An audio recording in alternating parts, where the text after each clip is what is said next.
inquired exactly which anniversary we are, when we were founded, and I gather it's 1959. Is that? I hope that's correct. And I give a lot of thought to 1959, not least that it's a pivotal year in two very particular ways. 1959, you could say, was the year that inaugurated in a big way the consumer society. In that year, a Prime Minister won an election on a very well-known motto. And what was the Prime Minister in 1959? Macmillan. And what was his motto? Never had it so good, exactly. So that was the consumer society, and indeed, people hadn't had it so good. Post-war austerity was disappearing into history. Incomes were rising fast. I looked up my economic statistics. They rose 7% in 1959.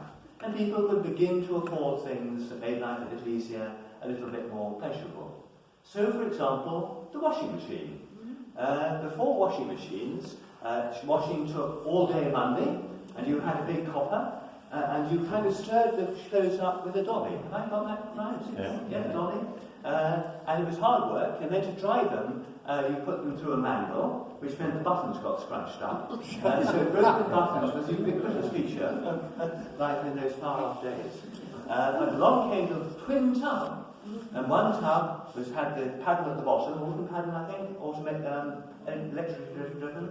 And then you had a spin dryer. A spin dryer, exactly. No more manuals, no more broken buttons, but a spin dryer. So that was a big change that took place. And the point about 1959, that's the year when we began to manufacture them in this country. So that was, we'd already been importing, but we manufactured them for the first time in 1959. Now, let me see if I can bring to mind a sensation that one had before 1959, very commonly. 1959 is the year when the Clean Air Act effectively covered the whole country, so that outlawed coal fires. But before the Clean Air Act, and when the coal fire was ubiquitous, it didn't give out much heat, and most of that went up the chimney, so you stood very close to it, or sat very close to it, and your knees got scorched. But in order to function, a fire needed lots of air, and through the floorboards the air came, so that made your feet in cars perishingly cold. Do you remember that sensation? Hot knees, cold feet in cars. A sensation of its time. Well, along came no more coal fires. Central heating began to be the thing of the future. And that meant no more drafts. So you could have a fitted carpet, the luxury of a fitted carpet. That introduced a new need. How do you clean the thing? In the old days with floorboards, you had a rug in the middle, and you picked up the rug, took it outside, and banged it against the wall. What do you do with a fitted carpet? You have a vacuum. But we never thought of, I didn't think of them as vacuum cleaners. That's a term I learned much later. It was, whatever make it was called a hoover, yes. And a hoover is both a noun and a verb.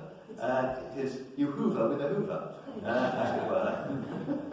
So that was another big change in 1959, the Clean Air Act and central heating and all that. And then, in 1959, driving cars began to be in the orbit of what ordinary working men could afford. Before then, the most a working man could afford was a motorbike with a sidecar. And you remember, there would be dad on the front, mum just behind, hanging on for dear life, and the kids and the luggage stuffed in the sidecar on the left, remember. Then a new car came out in 1959, namely the Mini, exactly, the Mini. Those very early Minis were very crude affairs. You didn't have a door handle on the inside, you had a cord. You remember those cords? You pulled the cord, it never quite worked. And then the windows, you didn't have wind-up windows, you had windows that went that way, and they always got stuck. So you'd be driving in midwinter with a draft in your right ear. But heating, you could have a heater, that was an optional extra in the early Minis, and the heater took the form of a kind of metal box just below the dashboard that blasted out hot air at your face and smelt of dust. Do you remember that smell of dust? They always smelled of dust, but they did. So that was another thing. But then the car was all the rage, and 1959 was the year when a man called Reginald Beeching formed a commission to look into the future of the railways. And then what happened? He closed them all down. Well, he closed about half our rail network down, the Beeching report and all that. And so that was another feature of 1959, the beginning of the end. And I think the M1 began to be dug in 1959. And there's another nice story about that. There they were in the Midlands, somewhere near Coventry, I think. to start building the A1. And the workers turned up on Monday, nothing there. On Tuesday, the huts turned up with the little braziers where they could make cups of tea. And not until the following week did any tools turn up for them to start work. So the great British worker had a whole week drinking cups of tea. Another thing that happened that presaged a big revolution, that started in 1959, was the charter flight.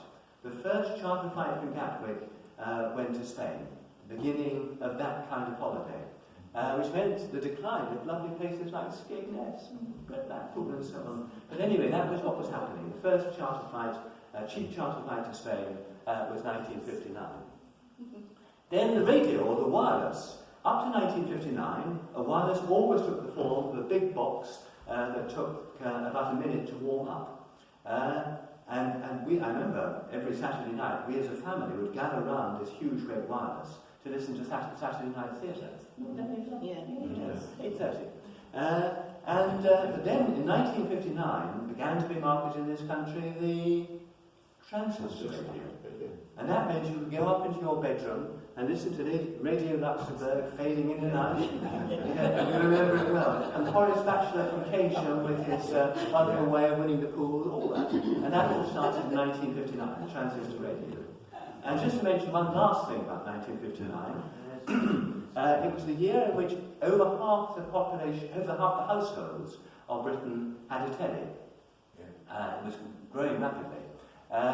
And the most long-running programme on the television it was conceived in 1959 and started in 1960, namely Coronation Street, yes. Remember the early characters, Ina Sharples with the hairnet? Yeah. And then Chelsea Tanner, all of them, you remember them well. But there was already actually a television soap opera going strong, namely Twice a Week. The Groves. No. Emergency Ward 10. Yes, you remember that well. There we are, a trip down memory lane, all about 1959.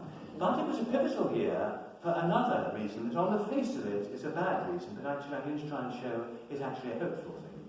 Namely, church attendance peaked in 1959. And it may surprise you, but it's true. In the Industrial Revolution and big cities of the 19th century, Christianity had very little impact. So at the beginning of the First World War, army chaplains were astonished at how little ordinary working men, their soldiers, knew about the gospel. They had almost no knowledge of it at all. Most of our cities were effectively unchurched. And church attendance rose a bit in the late 19th century, rose a bit more in the Great War, then had a big rise after the Second World War. For some reason it took off and peaked, as I say, in 1959. And probably about 1 person in 5 went to church on a typical Sunday in 1939. And in the course of a year, most people, 80 or 90%, would go to church 2 or 3 times at Christmas, Easter, and so on. So church was a big part of people's lives in 1959. And since that time, of course, church attendance has declined hugely. So no longer is it 1 in 5, it's 1 in 50 go to church on a typical Sunday like today. A huge rate of decline, seemingly. Now, what's the connection between the rate of decline in Christianity, church attendance, and the consumer society? Well, the obvious answer is people are so wrapped up in consuming and making money, spending money, leisure, all the rest of it, that they haven't got time for the gospel. Now, I don't think that's actually quite true. I think what's really happening is rather more subtle than that, and actually rather more hopeful, as I want to try and show.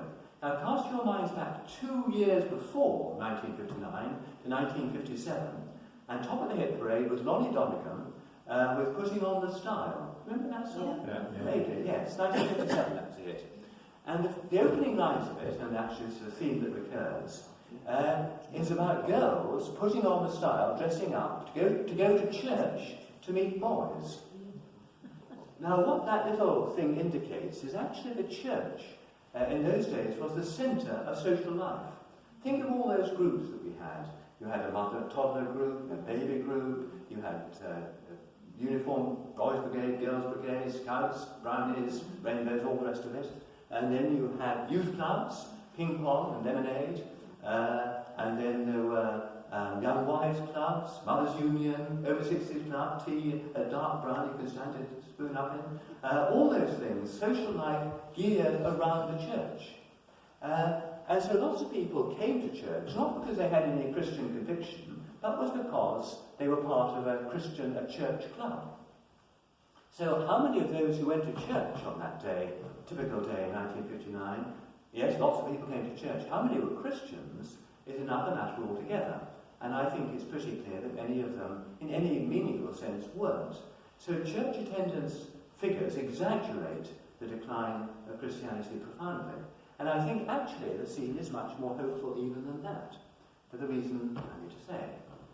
Imagine yourself a Palestinian peasant, may not be hard to do, in about the year 30. And you hear about this preacher wandering around Jesus, and you think, oh, I'll go and see what he has to say. And you turn up one day, and he's sitting on a hill with his disciples all around him, and he's talking, and you listen in. And what you happen to be hearing is the Sermon on the Mount. And you're utterly enthused, you're completely bowled over by the wonder of what this man is saying. Love, loving your neighbours, not being angry, and all the rest of it.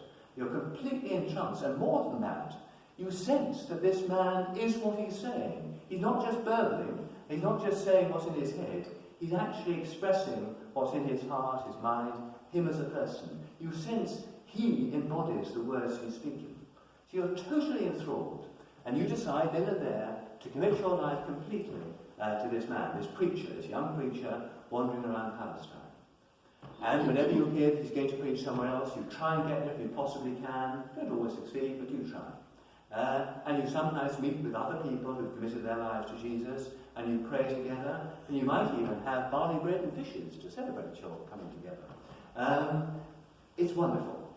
There you are, and then you hear 2 or 3 years later that this man has been crucified, but this story is about him rising again, rising to life. You don't quite understand all that, but somehow it clicks. You think, yes, that's what it's all about. That's what it's all about.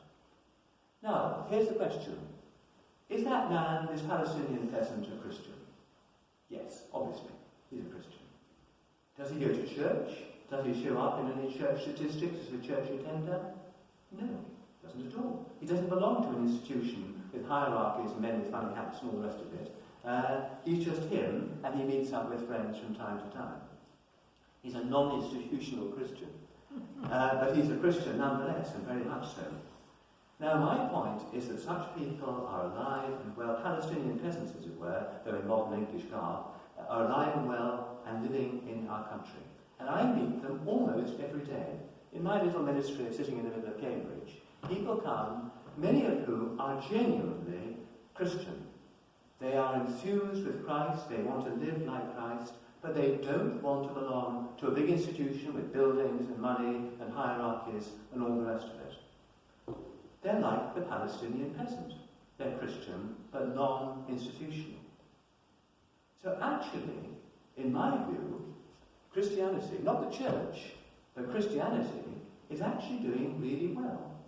Because you can't put Christ down. The glory of Christ, the brightness of Christ, Christ in people's lives is so strong that actually people are enthused and it enters their heart. And there's many more people, as I say, than the figures would suggest. The church attendance figures, which I agree are down.